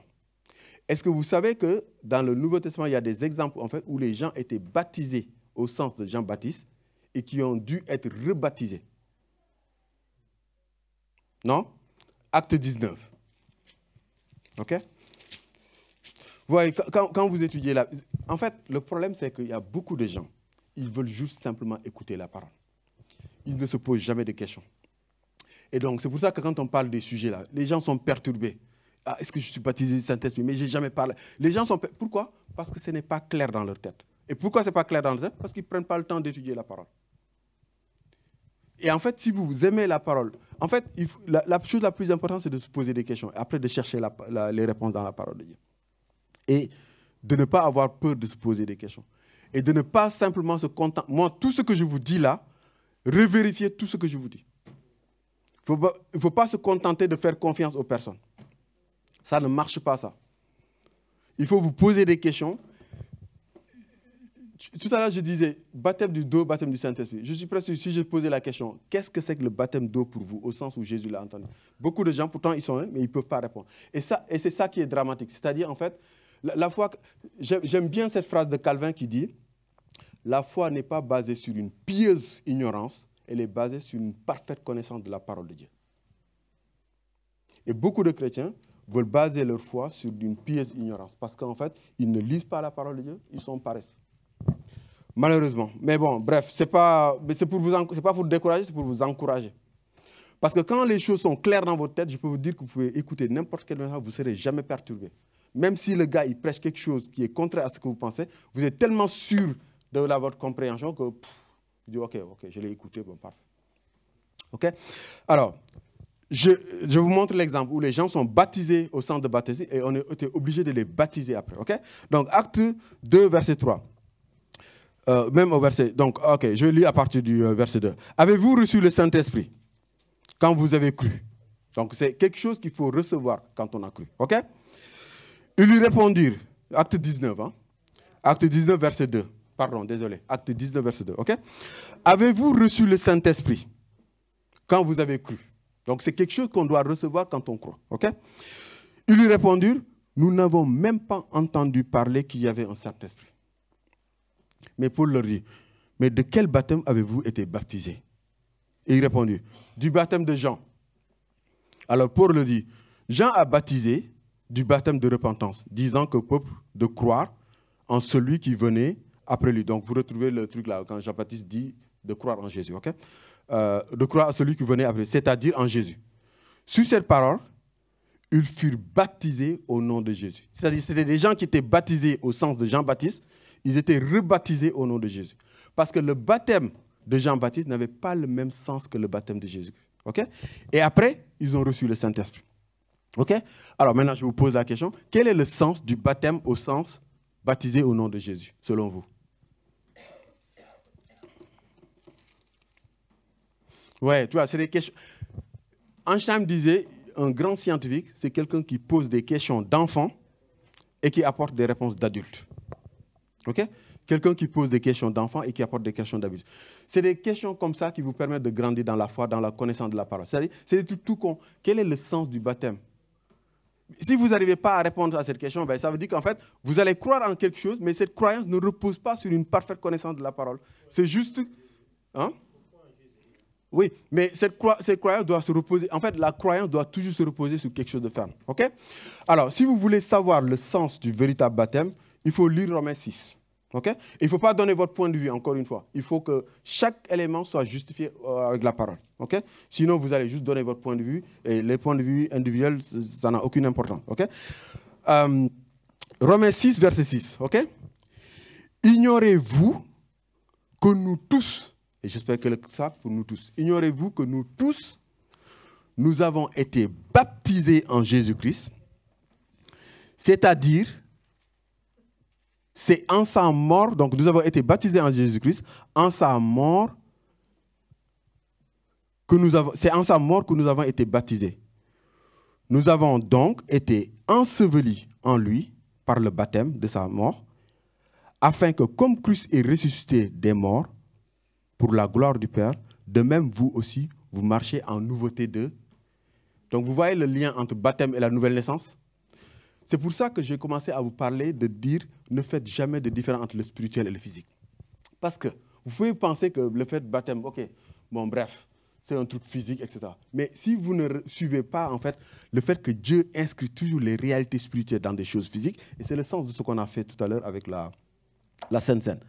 Et c'est pour ça que moi, je n'utilise jamais que c'est un symbole. Parce qu'en fait, il y a deux écoles. Il y en a qui pensent que c'est un symbole. Il y en a qui pensent que ça se transforme en vraie chair de Jésus et sang. Ce n'est ni l'un ni l'autre, parce que Dieu ne fait pas de la magie. C'est juste du saint et du saint. Mais sauf que c'est un truc que Dieu utilise pour faire passer des réalités spirituelles. Et c'est pour ça que, parce que si c'était un symbole, Paul ne va jamais dire, c'est pour ça que vous êtes mort et malade dans 1 Corinthiens. Si c'était un symbole, ça ne fait jamais mourir quelqu'un. Et en fait, il y a des réalités physiques que Dieu utilise pour faire passer des réalités spirituelles. C'est pour ça que quand les catholiques ou les églises utilisent le terme sacrement, c'est dans ce sens-là. C'est une manière de dire, c'est des réalités physiques qui portent des réalités spirituelles. Okay? Donc là, on voit le lien entre baptême et nouvelle naissance. Et donc, être né de nouveau, c'est vraiment avoir en tête ces 4 éléments. De la même manière que les Israélites avaient la circoncision marquée dans leur chair pour montrer qu'ils sont véritablement israélites, de la même façon, un chrétien, un disciple de Jésus est marqué par les 4 étapes dont je vous parle. La repentance, le fait de croire en Jésus, le baptême d'eau et le baptême du Saint-Esprit. OK? Et c'est très intéressant parce que quand Jésus dit, par exemple, « Allez, faites de toutes les nations les disciples », baptisés au nom du Père, du Fils et du Saint-Esprit. Parce que ces 4 éléments sont liés au Père, au Fils et au Saint-Esprit. OK? La repentance, c'est toujours une repentance envers Dieu. Le fait de croire, c'est toujours une croyance sur Jésus-Christ. Le fait de recevoir le Saint-Esprit, c'est toujours, en fait, on reçoit le Saint-Esprit. OK? Et c'est ça qu'il faut comprendre. Alors, et le problème, c'est que, et je vais arriver presque à la fin, le problème qu'on voit aujourd'hui dans les problèmes entre les églises, c'est qu'ils disent, tiens, il faut être absolument, il faut que tu parles en langue, etc. L'autre qui dit, non, ça n'a rien, c'est un truc diabolique.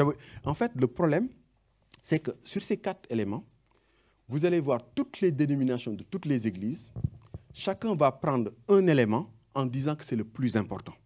Et c'est ce qui explique toutes les divisions. Vous allez voir les pentecôtistes qui vont dire, il faut baptiser du Saint-Esprit. C'est la chose la plus essentielle. Alors, est-ce qu'ils ont raison? Mais bien sûr qu'ils ont raison. Sauf qu'ils ont une partie de la vérité. C'est-à-dire, la vérité, il faut soit avoir la totalité de la vérité. Si vous prenez juste une partie de la vérité, vous allez manquer les 3. Et c'est ça qu'il faut qu'il manque les 3. Okay? Vous allez voir, par exemple, les églises, par exemple, catholiques. Pourquoi ils baptisent les enfants? Parce que pour eux, de la même façon que les Israélites étaient circoncis pour qu'ils puissent rentrer dans l'assemblée du peuple de Dieu, de la même façon, il faut baptiser les enfants. Donc, ils vont insister sur le baptême. OK? Et ils vont insister, la confirmation, c'est justement l'endroit où on fait l'imposition des mains. Donc, le baptême, c'est pour dire, voilà, qu'ils font partie du peuple de Dieu. Et après, plus tard, quand ils vont faire la confirmation, il faut une imposition des mains. Et vous voyez, en fait, ils insistent ça, mais quand vous leur parlez du don de l'esprit, du fait de parler en langue, ils disent non, on ne veut pas en entendre parler ça. OK? Et c'est ce qui explique la difficulté. C'est-à-dire, chaque église, quand vous prenez les églises, on va dire, qui sont dans la tradition des réformateurs, ils vont parler de la foi qui sauve. On est sauvé par la foi seule, par les œuvres. Ils vont beaucoup insister sur le fait que c'est la foi seule qui sauve. Okay? Et vous voyez que toutes les différences qu'on a entre les différentes églises, c'est juste que chaque personne va insister sur un point et pas sur l'autre. Et c'est ça qu'il ne faut pas faire. Il ne faut absolument pas faire. Le baptême du Saint-Esprit, c'est une réalité. Il ne faut pas le nier. Si vous le niez, vous n'êtes pas un chrétien. Le baptême d'eau, il ne faut pas le nier. La croyance, évidemment, il ne faut pas le nier. La repentance, il faut prendre les 4 ensemble. Et il faut chacun lui donner sa place, la place qu'il mérite dans la vie du chrétien. Okay? Alors maintenant, je vais terminer par ça. Le problème, c'est souvent, dans les milieux protestants, souvent la question du parler en langue. Ça pose beaucoup de problèmes à beaucoup de personnes. Okay? La réalité, c'est que on l'a vu tout à l'heure, quand vous lisez le livre des Actes, ok, on va dire 99,99% des cas, quand les gens ont reçu le Saint-Esprit, ils ont parlé en langue. Ça, vous ne pouvez pas le nier. Donc, si vous n'aimez pas le parler en langue, vous allez être mal parce que c'est le cas. Donc, vous ne pouvez pas dire, ah non, non, non, non. C'est le cas, vous ne pouvez pas le nier. Il faut être en harmonie avec la parole. Ok? Alors, sauf que ce n'est pas forcément le seul truc qui permet de savoir si on a reçu le don de l'Esprit. Il y a un autre qu'on appelle par exemple le don de prophétie. On peut recevoir le don de l'Esprit et le manifester par des prophéties. Vous vous rappelez d'ailleurs de la prophétie de Joël, vous recevrez, vos filles et vos fils prophétiseront. Ok? Donc, la prophétie, alors le seul point commun de toutes les manifestations de la réception du don de l'Esprit, le seul point commun qui pour le coup est vrai à 100%, c'est que ça se manifeste toujours par la bouche. Qu'on prophétise par la bouche, on parle langue par la bouche, et ça se comprend parfaitement du point de vue biblique. Pourquoi? Simplement, la Bible dit, si vous êtes rempli du Saint-Esprit, vous débordez du Saint-Esprit, n'est-ce pas? Ok. La Bible dit quoi? C'est de l'abondance du cœur. Voilà. Vous voyez, vous pouvez lire les versets comme ça naturellement, sans que ça vous... Et voilà. Et c'est pour ça qu'en fait, la manifestation du don du Saint-Esprit, ça se fait toujours par quelque chose de vocal. OK? Voilà. Donc, ça, c'est le point commun qui, pour le coup, est vrai à 100%. Voilà. OK? Donc, maintenant, quand est-ce qu'on sait véritablement qu'on est né du baptême du Saint-Esprit? Malheureusement, je n'aurai pas le temps pour rentrer dans ce truc-là. Donc, du coup, vous pouvez continuer la réflexion. OK? Donc, voilà. Mais en fait, vous voyez pourquoi j'ai pris le parallèle entre la naissance physique. Tu vois, j'ai pris le parallèle entre la naissance physique pour vous montrer qu'en fait, les réalités spirituelles, Dieu a fait que souvent, les réalités spirituelles se retrouvent un peu dans les réalités physiques pour qu'on comprenne mieux.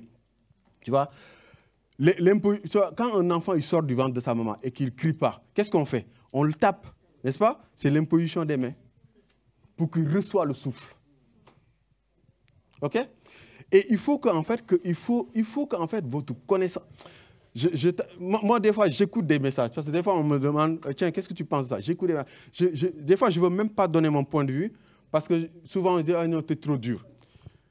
En fait, je me rends compte que avant, les protestants avaient cette réputation de connaître la parole. Aujourd'hui, ils commencent de plus en plus à être la risée des autres parce qu'ils ne lisent plus la parole. Et il faut qu'en fait, que dans votre lecture de la parole, que vous posez des questions. Je lis, OK, qu'est-ce que c'est qu'être baptisé? Et après, quand vous faisiez vraiment... Et encore une fois, il faut apprendre à lire avec les autres. Mais j'insiste tout le temps sur ça. Il ne faut pas penser que vous allez lire... Tu vois, par exemple, typiquement, des fois, il y a des gens qui se disent, ah ben tiens, je me lève le matin, tiens, ils cherchent rapidement un verset. Seigneur, parle-moi à travers un verset. OK, ça peut marcher. Moi, ça m'est arrivé plusieurs fois de tomber sur un verset qui me parle pile poil. Mais ça ne doit pas être une norme, parce que ça va vous pousser à la paresse. Pourquoi? Parce qu'il y a quelqu'un qui donnait un exemple qui disait quelqu'un était sur le bord de vouloir faire un suicide. OK? Et puis après, quelqu'un lui a envoyé un message et dit, OK, lis ta parole, peut-être que le Seigneur va le parler. Il ouvre sa parole, il tombe sur la parole qui disait Judas allait se pendre. Donc, si cette personne-là voulait interpréter le truc à la lecture, tiens, le Seigneur m'a parlé, je vais me pendre. Mais vous voyez bien que ça ne vient pas de Dieu. Donc, c'est pour vous montrer en fait qu'il faut faire attention, il faut prendre la parole de Dieu au sérieux. Il faut vraiment l'étudier. Okay? Prendre du temps pour le lire. Et surtout lire avec les autres. Être sûr que, moi, à chaque fois, par exemple, il y a des points qui me paraissent pas clairs, j'essaie de voir qu'est-ce que chaque église en a pensé. Pour qu'en fait, j'évite de donner mon point de vue à moi. Parce que mon point de vue, en fait, on s'en fout. C'est-à-dire, je ne vais pas, en fait, avoir une certitude parce que je pense que c'est ça. Et si ça se trouve, je me trompe. Donc, il faut qu'en fait, je sois sûr que mon point de vue rentre, en fait, dans l'histoire de l'Église. Parce que l'Église a une histoire. L'Église ne tombe pas du ciel. L'Église a une histoire. Et le Seigneur s'est révélé avec des hommes. Donc, il faut qu'on apprenne aussi de ce que les autres ont reçu. Et ne pas se dire, moi, je lis, je comprends tout. Voilà, j'ai reçu le Saint-Esprit va m'éclairer. Non, ça ne marche pas comme ça. Le Saint-Esprit a éclairé des gens avant nous. Et ça peut nous bénéficier aussi. Donc voilà, alors je ne vais pas avoir l'occasion de poursuivre ce truc-là, mais on peut en échanger. Mais c'est important de poursuivre l'étude. Donc je vous ai mis un peu les points de base. Après, à vous de continuer l'étude si ça vous intéresse. Voilà, j'espère que ça a été clair et j'espère que ça a été utile pour vous. Voilà. Merci Seigneur, merci pour ton amour. Merci pour tes bienfaits. Je te remets, Seigneur, le cœur de chaque personne ici. Et Seigneur, comme à l'accoutumée, Seigneur, si j'ai dit des erreurs, Seigneur, que ça ne puisse pas être retenu dans les cœurs. Et Seigneur, vraiment pour le reste, que ton esprit, Seigneur, le travaille dans le cœur. Et je prie vraiment, Seigneur, que tu donnes l'amour de la parole à chacun d'entre nous. Seigneur, je reconnais moi-même, Seigneur, que la lecture n'est pas quelque chose de naturel. Quelquefois, on a des difficultés pour lire. Quelquefois, on n'a pas l'envie. Quelquefois, c'est compliqué. Mais Seigneur, je prie vraiment, Seigneur, que tu aides chaque personne avec ses capacités pour avoir cet amour pour la parole et l'étudier parfaitement et avoir une compréhension solide de ta parole pour que personne ne puisse être ébranlé, mais qu'on puisse toujours te suivre sur le bon chemin. Je te rends grâce et je te glorifie pour tout. Au nom de Jésus. Amen.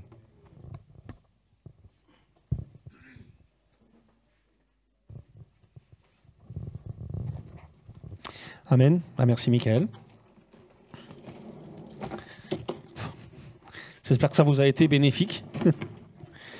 Je pense que oui. Voilà, c'est la fin du culte. Donc, je vous demande effectivement de vous saluer les uns les autres si vous n'avez pas eu le temps de le faire en arrivant. Mais n'hésitez pas non plus à avoir une petite pensée pour Etienne. Prenez le temps de prier avec elle. Voilà, soyez bénis, soyez reconduits. Bonne semaine et puis à dimanche prochain. Enfin, même si nous, on ne sera pas présents, en tout cas, vous serez toujours accueillis dans cette église dimanche prochain. Soyez bénis.